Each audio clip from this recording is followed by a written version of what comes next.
잠언 말씀 보시겠습니다. 잠언 말씀 보시. 오늘 큐티가 잠언 14장입니다. 잠언 14장 우리 1절하고 11절 보겠습니다. 자, 이제 말씀 전할게요. 잠언 오늘 5월 26일 수요일 잠언 14장 1절하고 11절만 읽겠습니다. 잠언 14장 찾으셨어요? 잠언 아시죠? 잠언 14장 1절하고 11절 두 절만 읽을게요.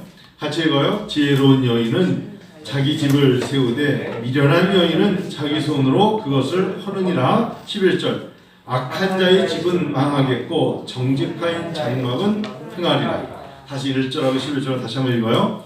지혜로운 여인은 자기 집을 세우되 미련한 여인은 자기 손으로 그것을 허느니라. 11절 악한 자의 집은 망하겠고 정직한 자의 장막은 흥하리라. 아멘. 지난 주일날 여러분 우리가 출애굽기 마지막 장을 보면서 하나님 앞에 고백하기를 우리의 눈이 하나님의 영광을 본다고 그랬어요. 볼 수 있다. 그리고 하나님은 보게 하신다. 그래서 구름이 회막에 덮이고 여호와의 영광이 성막에 충만하였다. 그렇게 말씀하시면서 그러므로 말미암아 낮에는 여호와의 구름이 성막에 있고 밤에는 불이 그 구름 가운데서 있음을 온 이스라엘 족속이 그들의 눈으로 보았다. 그래서 항상 여러분이 교회에 오셔서 하나님의 성전에서 당신의 회막이라는 것은 이렇게 텐트잖아요. 광야를 지나가면서 친 거니까 솔로몬이 성전 건물이 지어지기 전에 이제 옮겨지는 텐트의 성소와 지성소예요. 회막하고 장막하고 성막하고 뭐가 다르냐고 물어보는 분인데 똑같은 단어예요. 다만 어원적으로 성막은 타버네클이었었고 다음에 회막은 미링 오브 텐트에 모여있는 사람들. 그래서 장막하고 같은 걸로 쓰여진 거예요. 다만 조금 다르다면 뭐냐면 사람들이 우리가 교회를 왔을 때 교회를 이렇게 들어왔을 때 안녕하세요? 잘 지내셨어요? 이러면서 악수하고 이럴 때는 교회라는 느낌이 왠지 친구의 공동체로 쓰여질 때는 히브리 언어로는 회막이라고 쓰였어요. 회막. 사람들의 공동체. 그러나 온전히 예배를 드리면서 성소와 지성소에서 하나님 앞에 온전히 드려질 때는 성막이었던 거예요. 같은 것이지만. 자, 그러면 제가 오늘 수요일 저녁에 예배를 드리면서 오늘 단어 하나를 다시 붙잡고 여러분 오늘 잠언서 14장 1절하고 12절 나눌 건데 영광이라는 단어예요. 저는 이 단어를 정말 하나님 앞에 생각할 때마다 이 단어가 얼마나 중요한 단어냐면 카보드란 단어예요. 이 카보드란 단어는 여러분 말씀드린 것처럼 뜻이 뭐라고요? 무겁다는 뜻이에요. 무겁다. 카보드. 하나님의 지존하신 우리 여러분 언어적으로도 하나님은 우리 왕이신 하나님. 오늘날에 하나님이 우리들에게 요구하시는 게 여러분 그냥 느낌으로 예수 그리스도를 믿는 그리스도인들이 가벼워요. 우리들이 너무 어느 순간에 가벼워졌어요. 예수를 믿는 건 가벼운 게 아니에요. 하나님이 전에 나온다는 건 굉장히 그 위험 앞에 엘샤다이의 전능하신 하나님께 나온다는 것 자체는 굉장히 위험과 권위와 중압감이 아니라 무게를 가지고 나올 때 내 눈이 주의 영광을 보는 거예요. 그러니까 카보드라는 것이 신앙생활이라는 게 기도가 절대 가볍지 않아요. 기도는 하나님이라는 전능자의 품에 내 목소리를 담아드리는 거예요. 찬양이라는 게 절대로 그냥 목소리라는 게 아니라 정말 내 영혼의 기쁨은 시와 찬미와 신령한 노래로 하나님을 높여드리는 거기 때문에 참 무거운 거예요. 잘한다 못한다가 아니에요. 저 우리 남목사님 찬양 인도할 때 보면 정말 정성껏 하는 모습 보면 참 존경스러울 때가 있어요. 노래를 잘한다 못한다 갖고 따지지 않고 하나님 앞에 땀을 흘리면서 자기 정말 최선을 다해서 드려지는 그 모습이 하나님께는 카보드예요. 영광이라고 해요. 그래서 한 영혼이 영원히 사는 거잖아요. 우리가 영생을 얻는 거잖아요. 얼마나 귀해요. 자, 우리가 인생을 똑같은 회막, 성막이라지만 인생은 장막이라는 단어를 썼어요. 한 사람이 태어나서 이 땅을 살아가면서 하나님 나라에 갈 때까지 이 땅에서 우리가 머무는 것을 흔히 말 때 장막이라는데, 그 장막을 개개인 사람에게 준 것이 집이에요. 너희가 성령의 전임을 알지 못하느냐라고 말하는 영적인 하나님의 성령의 전도 되지만, 한 사람 한 사람이 이 땅에 살아가면서 너희가 머무는, 성도가 머무는 그 집이 사실은 하나님의 아름다운 성전과 같은 것이에요. 우리 가족이 다 예수를 믿어요.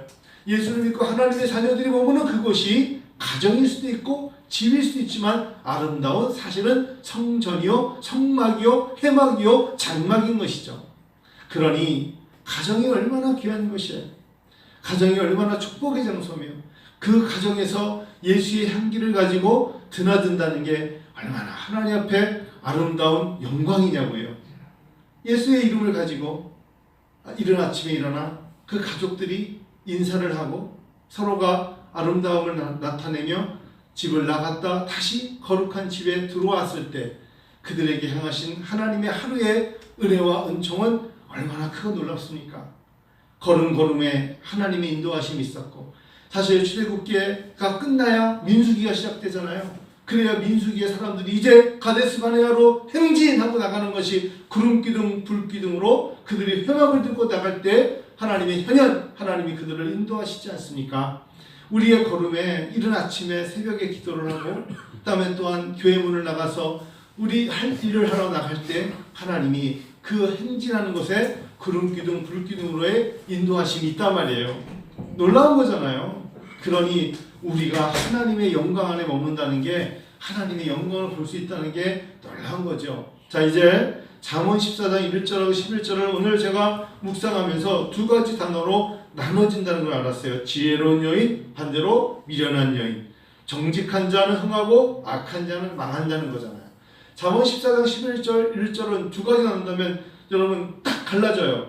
지혜로운 여인은 집을 세우지만 미련한 여인은 집을 잇는 것도 한다. 하나님이 주신 거 분명히 줬어요. 집을 줬는데 지혜로운 사람은 그 집을 더 아름답게 더 가꿔서 더 세워나가지만, 미련한 자는 준 것도 허는 자가 된다. 또 11절은 정직한 자는 그래서 세워진 것에 흥한다, 더 잘된다, 넘친다. 그러나 악한 자는 망한다 라고 잠언에서 말하고 있어요. 하나님은요 공평하게 주셨어요. 태어날 때 누가 옷 입고 나오는 사람도 아니고, 태어날 때부터 뭐 반지 끼고 나오는 사람도 없고, 하나님이 주신 건 너무 공평하지 않습니까? 근데 나와서 그 사람이 살아가면서 어떤 자는 흥하는 자가 되고 어떤 자는 망하는 자가 돼요. 그게 왜 그러냐? 살아가는 배경에 그 사람이 하나님이 지혜로운 사람이 되느냐 미련한 사람이 되느냐는 우리가 갖춰야 될 우리의 노력인 거예요. 자, 그러면 한번 생각해 보세요. 도대체 지혜가 뭘까? 지혜로운 자가 되어야 된다. 제가 지난 주일날도 지혜에 대해서 한번 생각해보면서 오후에 설교를 했는데, 지혜는요 지난 주일이 지나고 월요일, 화요일, 수요일 밤이 되면서 잠언을 묵상하면서 제 마음속에, 야, 지혜는 말이지 나에게 드는 해초리야. 누군가에게 드는 해초리가 아니라 정말 지혜로운 자가 된다는 건 나 자신에게 드는, 나 자신의 종아리를 때리는 해초리를 자기 자신을 칠 수 있는 자가 지혜로운 자예요. 왜? 가볍지 않다는 거예요. 남에게 말해주는 건 쉬울 수 있어요. 남에게 그럴듯한 이야기로 조언을 해주지 못해줄 수 있지만, 내가 그것을 내 것으로 삼아서 내 삶으로 가기 위해서는 내 손에 든 해초리가 나를 내리칠 때에 내 것이 되고 나에게 흔적이 되는 거예요. 그런 사람이 지혜로운 자죠. 결국 나중에 제가 마태복음을 통해서 말씀드리겠습니다만, 성도 여러분과 제가 이 시대의 그리스도인으로서 어느 교회, 어느 성도, 어느 지역 얘기할 게 아니라 나에게 드는 해초리, 하나님이 오늘 나에게 성령의 법 말씀으로 나에게 드는 해초리, 이 해초리가 하나님 어찌 보면 그것을 맡고 그 해초리로 자기 자신을 종아리를 칠 수 있는 자가 지혜가 무엇인가를 아는 것 같아요. 짐승과 사람의 차이가 뭔가 생각해 봤어요. 저희도 강아지가 2마리 있는데, 강아지들이 강아지와 사람과 토끼와 사람과 뭐 무엇과 같은 짐승과 사람과의 가장 큰 차이가 뭐 여러 가지가 있습니다만 제가 한마디로 나눈다면 사람만이 부끄러워할 줄 알아요. 짐승은 부끄러워할 줄 몰라요. 야단치면 더 꼬리 흔들 때도 있어요. 사람만이 부끄러워할 줄 알아요. 사람만이 반성할 줄 알아요. 아, 이건 내가 실수했구나. 사람만이 부끄러워하는 거고 사람만이 반성해요.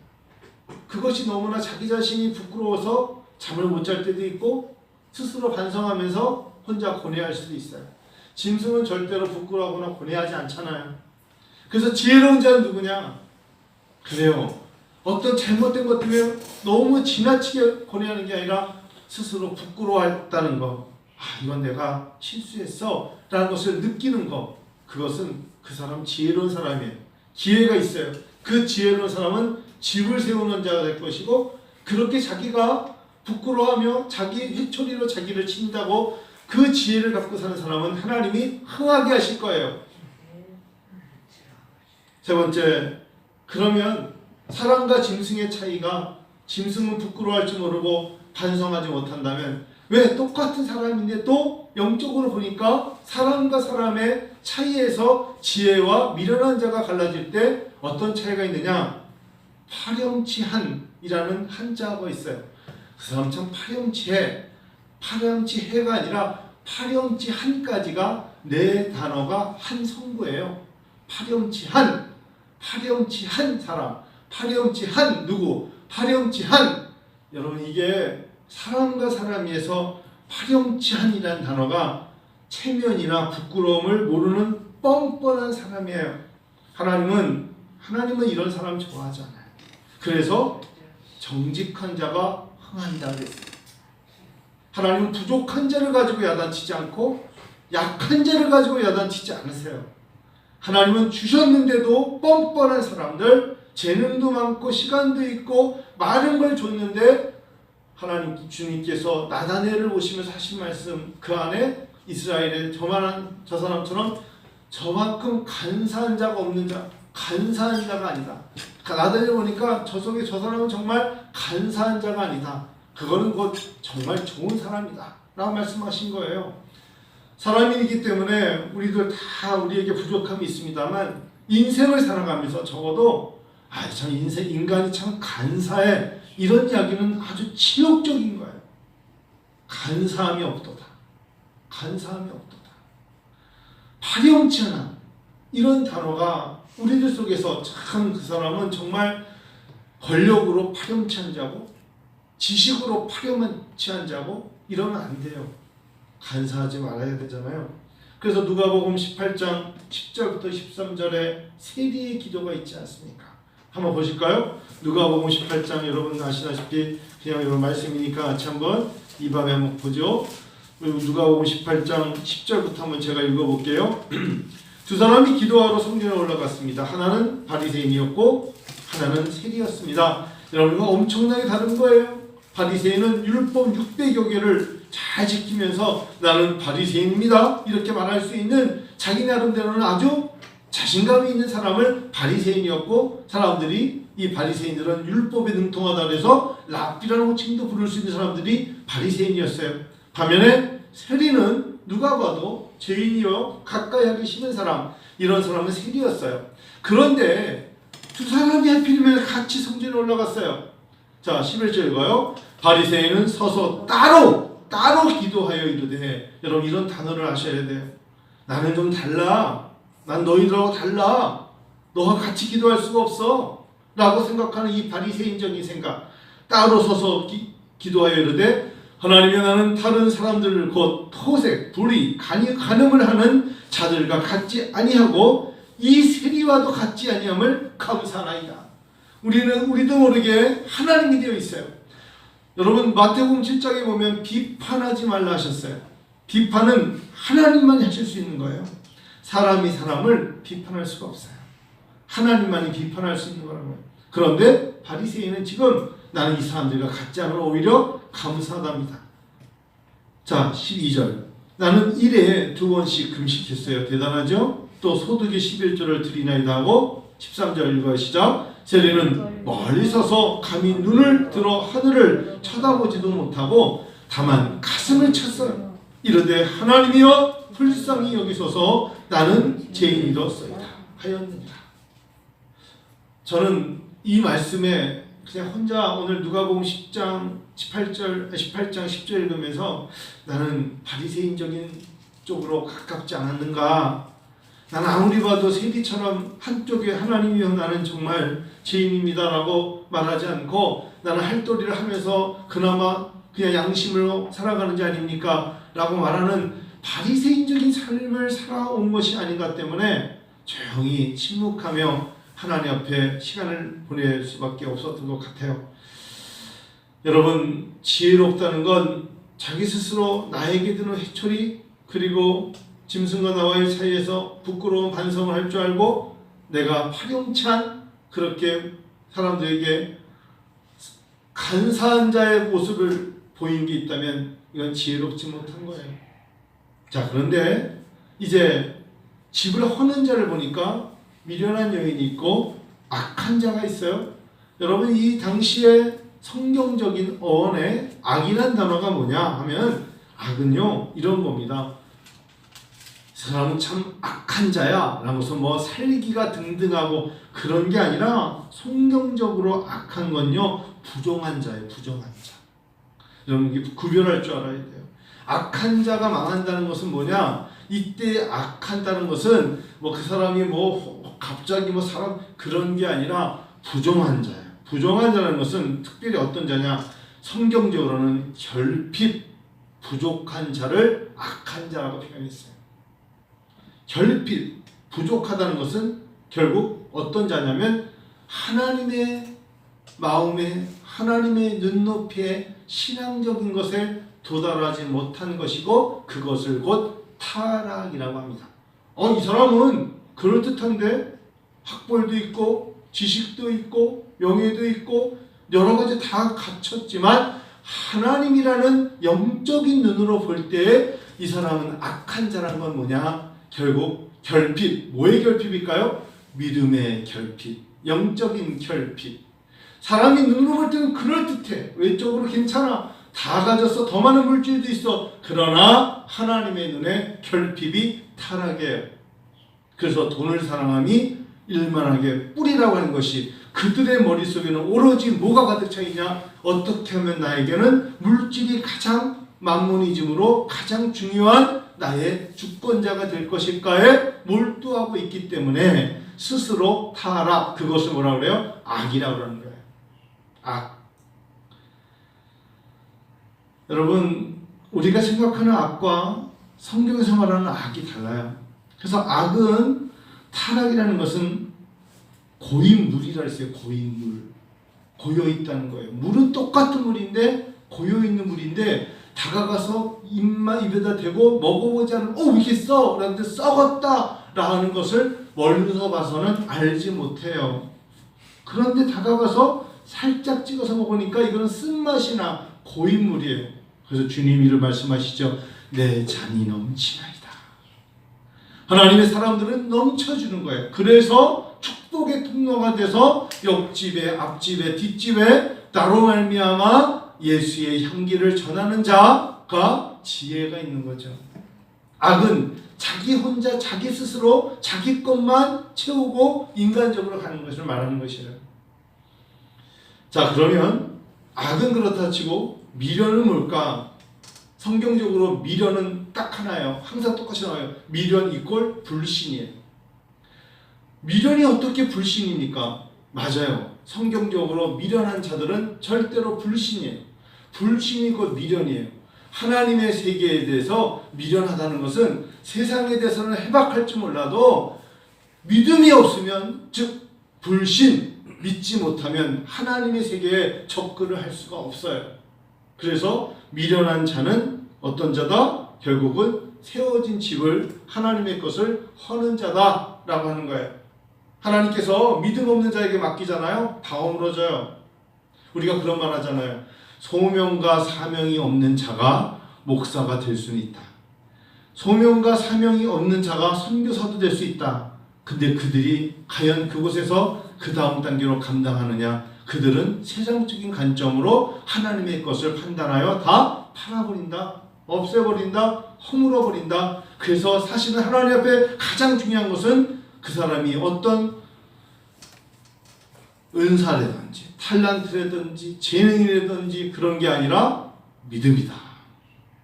믿음이다. 요즘 제가 어제도 그렇고 어제 만나뵌 분도 그렇고 제가 어저께 조치원을 갔다 왔거든요. 오송하고 조치원을 갔다 왔는데 거기 가서 95세 된 장로님을 뵙고 같이 가신 목사님하고 같이 가서 뵈면서 자기가 10대 때 컸던 교회를 가서 당시에 주일학교 선생님이 지금 95세 장로님이신 거예요. 그래서 꼭 나하고 같이 가서 그분께 인사도 드리고 그 주변의 교회가 시골 교회니까 어려운 교회에 어저께 이제 헌금을 들고 가신 거예요. 헌금을 이제 주머니에 넣고 나하고 같이 가자 해서 가서 거기 가서 어려운 교회를 찾아가서 이제 헌금을 전달하고 거기 있는 목사님 뵙고 이제 그러고 오는데 저 어제 굉장히 그 마음속에 물어봤어요. 아니 같이 가신 분에게 목사님 그 어릴 적에 신앙생활할 때 뭐가 제일 기억에 나세요? 그랬더니 뭐라는지 아세요? 아침 저녁으로 그냥 뭔지 모르지만 계속 머리를 흔들면서 기도하는 권사님만 기억이 난다.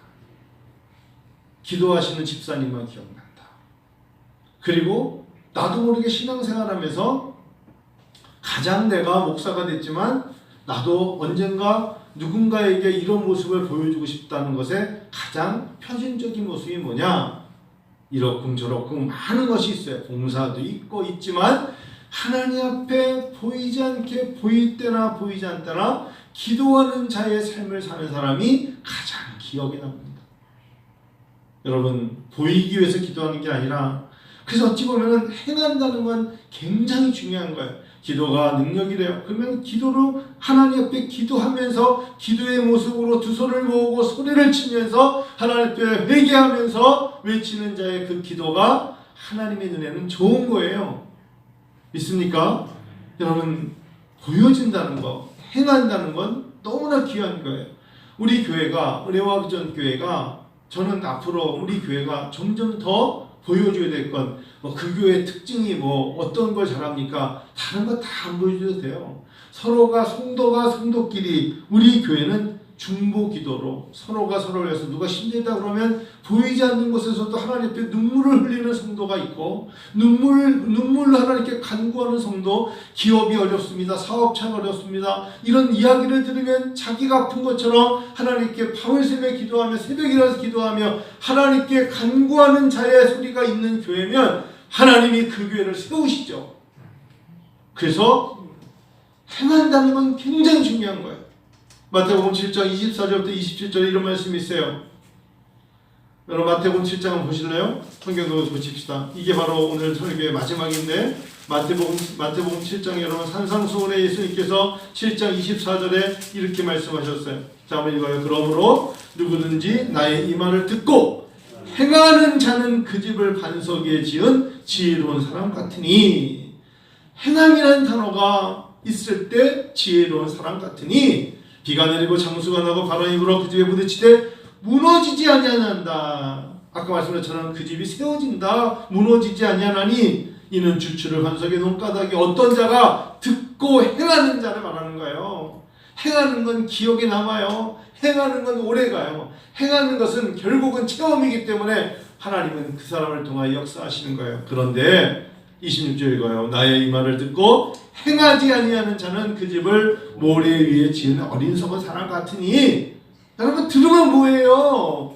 행해야죠. 행해야 돼요. 자녀들이든 집이든 교회든 누구든 예배 때마다 그 자리에 꼭 있어야 되고, 그 사람이 예배 때마다 집회 때마다 꼭 있어야 되고, 기도할 때 하나님 앞에 기도해야 되고, 찬양할 때 찬양해야 되고, 그렇게 행하는 자가 돼야 돼요. 행하지 아니하는 자는 그 집을 모래 위에 지은 어리석은 사람 같다. 제 기억에 1980년이었던 것 같아요. 80년이 아니면 81년이겠죠. 제가 중학교 때인데 어머니 아버지 여름 수련회를 가야 되는데요. 그랬더니 며칠 가냐길래 4박 5일 갑니다. 어디로 가는데 충북 옥천으로 간대요. 야, 근데 날씨가 말이다 하더라. 지금 장마철이라서 되게 위험한데 강가로 간다니 왜 교회가 수련회를. 저희 때는 이게 강가에 이게 텐트 있죠. 천막을 쳐놓고 수련을 했는데 CCC 주관이었어요. CCC 아시죠? CCC가 주관을 해서 거기가 개혁식 CCC가 주관을 했고, 그래서 저희 교회가 개혁식이었기 때문에 섞여 있는 교회가 목사님께서 이번에 중고등부 수련회를 전사님과 함께 충북 옥천에 가는데, 그래서 이제 교회가 트럭에다가 텐트를 2개 싣고 그다음에 본부에서 주는 거 하나 하고 해서 개교에서 치는 게 남자 여자 하나씩 교회가 준비하고 본부 거를 하나 빌려줘요. 근데 아버지 어머니가 이 장마철에 비가 많이 온다는데 충북 옥천에 가는 게 걱정이 되시니까, 거기가 금강이잖아요. 금강 상류 쪽이에요. 야, 이거 어떡하냐. 아버지가 웬만하면 이번에는 가지 마라 그러시는 거예요. 근데 저는 너무너무 가고 싶었어요. 아버지가 가지 마라. 근데 아버지 예전에 여러분 누가 아버지 명령에 어기는 사람 거의 없잖아요. 그래서 제가 막 울면서 마지막 날까지 아버지 내일 가는데 회비는 5,000원이에요. 아버지 좀 가게 해주세요. 그랬더니 어머니가 이제 설득을 해서 내가 설득을 할 테니까 그냥 무조건 가래요. 아, 근데 진짜 가면서도 너무 마음에 아버지가 잘 갔다 와라 그러면 아주 좋을 텐데, 기도하마 그럼 좋을 텐데, 가지 말라는데도 가서도 그 물가에 들어가면 큰일 나. 그리고 금강 이런 데서 지금은 강가가 잘 돼 있지만 예전에는 정말 좀 위험한 게 많았는데 한 몇 명이 왔냐면 한 1,000명 정도가 모였어요. 중고등부에. 그래서 그냥 강가에 이렇게 모래사장에 쫙 텐트를 쳐서 교회, 여기는 성화교회 무슨 교회 이렇게 붙여놓고 그냥 그러고 수련을 하는 거예요. 근데 제가 그때 성령 세례를 받은 거예요. 박천일 목사님이라. 이분이 개혁 측에 호남 쪽에서는 유명한 목사님이셨어요. 박천일 목사님이 야, 너 이름이 뭐니? 다 아이들 놓고 이렇게 안수하다 말고 제 이름은 누구누구인데요. 야, 너 이름은 니네 교회 애들은 참 믿음이 좋다. 야, 이렇게 비 오고 장마철에 어떻게 니네 교회 몇 명인데 다 왔니? 다 왔습니다. 그랬더니 그래. 그러면서 안수를 하는데 제 평생이 처음 느껴본 거예요. 이게 예전에 뭐 안수도 받아왔지만 제 마음속에 영적으로 정말 하늘이 열려지는 걸 체험하는 거죠. 저는 평생에 그래서 그때 제 체험을 평생에 잊을 수가 없어요. 그리고 기도하다가 큰 천막을 쳐놨어요. 옆에 막지도 않는 비만 막으려고. 그 앞에 앉아서 무슨 에어컨이 있겠어요? 뭐가 있겠어요? 제 기억 속에 지금도 코에 마스크를 썼지만 남는 게 뭐냐면 앞사람의 땀 냄새. 그 앞사람의 땀 냄새가 어떻게 40년 동안 나는지 모르겠어요. 40년 동안 내 앞에 앉은 형의, 분명 앞에 있는 형인데 뚱뚱한 형인데 이 형이 땀을 무릎을 꿇고 계속 기도하면서 그 땀 냄새를 이렇게 할 때마다 기도하면 그 형의 등이 코에 달 때 그 땀 냄새 있죠. 주의자님 느끼죠? 그 땀 냄새. 그 땀 냄새가 지금도 나. 여러분, 저는 제 마음속에 그 땀 냄새가 그리스도의 향기예요. 행하지 않고 체험을 해야 되고 행해야 되고 느껴본 것은 오래갑니다. 어쩌면 제가 이런 설교 10년 후에도 또 할 수 있어요. 그 형은 어디 있는지 모르지만, 그 형의 이름은 모르지만 그 뚱뚱한 형의 그 옷에서 나는 그 땀 냄새가 평생 갈 거예요. 그리고 그것이 곧 저에게는 그리스도의 향기 같은 거예요. 행해야 돼요. 여러분, 올 여름에는 기도를 통한 하나님께 땀 흘림으로 그 땀 향기를 옆 사람에게 풍겨주는 거예요. 그것이 곧 우리 교회의 그리스도의 향기라고 느껴지는, 그럴 때 하나님께서 반석 위에 모든 것을 세워주실 거라고 저는 믿습니다. 말씀 마칠게요. 여러분, 지혜로운 자 되셔야 돼요. 그리고 하나님 우리에게 이 지혜로운 자가 말씀을 듣고 행할 때 주시는 능력이 있을 줄로 믿습니다. 우리 같이 한번 이 시간 기도합니다. 하나님 앞에 우리 기도하겠습니다. 오늘